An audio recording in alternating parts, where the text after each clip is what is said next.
Salam Bapak Ibu, mari kita menjelaskan firman Tuhan dari 1 Samuel pasal 2 ayat 2 yang mengatakan, tidak ada yang kudus seperti Tuhan, sebab tidak ada yang lain kecuali Engkau, dan tidak ada gunung batu seperti Allah kita.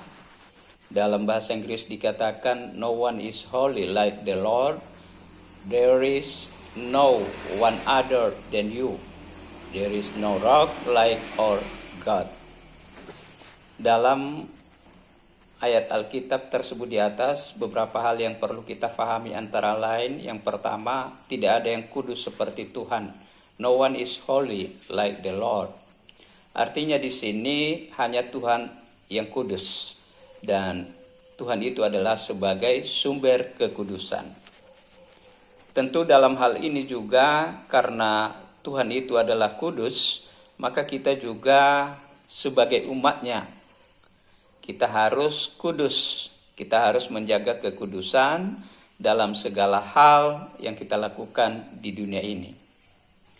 Marilah kita pedomani kekudusan Tuhan itu sebagai contoh kepada kita untuk melakukan kekudusan dalam hidup kita, dalam segala hal yang kita lakukan, segala hal aktivitas kita dalam hidup kita ini di dunia ini.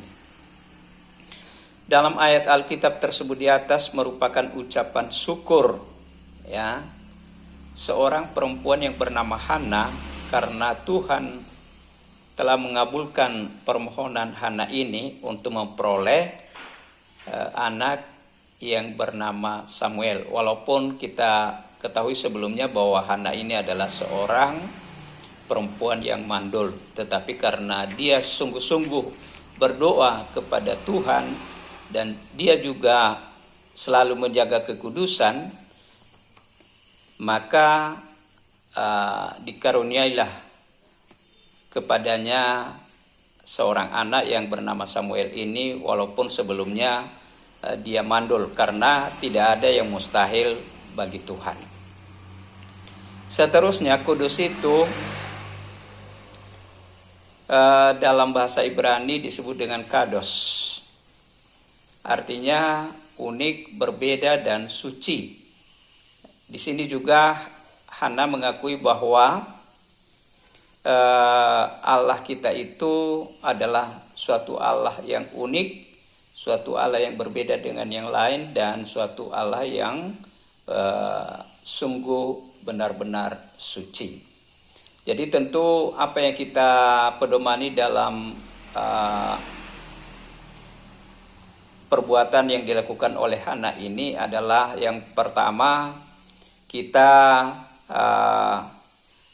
harus menjaga kekudusan dan sungguh-sungguh berdoa kepada Tuhan, sehingga apa yang kita doakan kepadanya bisa dijawabnya, bisa diberikan kepada kita, dikabulkan oleh Tuhan permohonan kita, karena kita adalah kudus.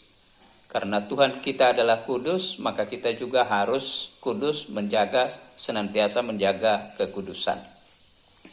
Dan kita juga harus mengakui bahwa Allah kita itu adalah merupakan Allah yang unik, Allah yang berbeda dengan yang lain, dan Allah kita itu adalah betul-betul atau sungguh-sungguh suci.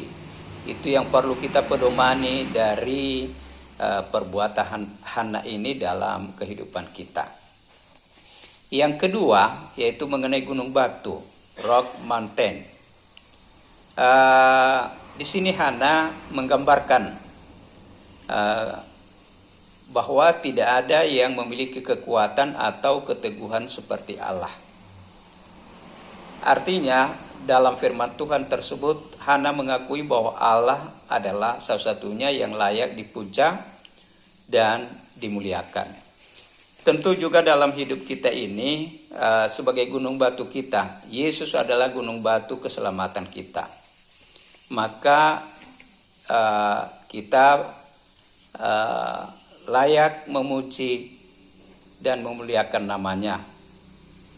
Layak untuk melakukan,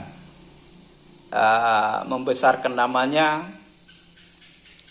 memuliakan namanya, dan melakukan firman-Nya.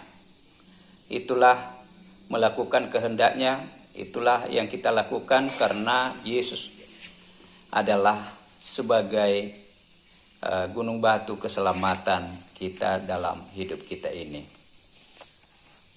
Jadi di sini dapat kita simpulkan bahwa dalam hidup kita di dunia ini, marilah kita memuji Allah, memuji Yesus karena kekudusannya, karena kekuatannya, dan karena kasih dan kemurahan hatinya yang sangat besar dalam menjawab doa-doa dan permohonan dan segala permohonan kita sebagai umatnya di dunia ini. Jadi barangkali demikian penjelasan mengenai firman Tuhan ini. Terima kasih. Salam.